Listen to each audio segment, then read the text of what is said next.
The South Korean government on Thursday unveiled a plan to compensate victims of Japan's wartime forced labour. The funds will be paid through the government's own public foundation instead of using funds from Japanese companies.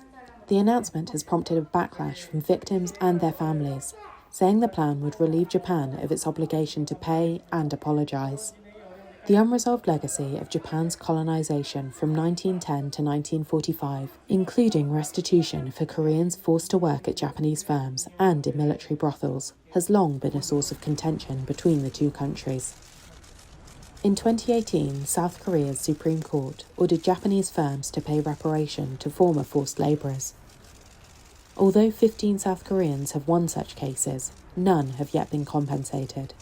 The South Korean Foreign Ministry's Director General for Asia-Pacific Affairs, Salmin Young, defended Thursday's plan at the public hearing. The government would visit the plaintiffs, victims and their families, ask whether they have intention of receiving it, explain thoroughly, and ask for full consent before making a decision.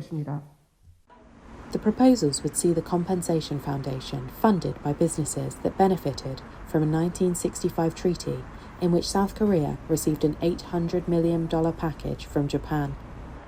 The Foundation for Victims of Forced Mobilization by Imperial Japan said it has secured initial donations from steelmaker POSCO, totaling 4 billion won.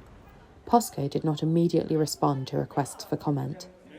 But Kim Young-hwan, activist and director of victim aid organisation Civic Group, remained unconvinced. It's completely discharging responsibilities of Japan. I can't help but raise a serious issue.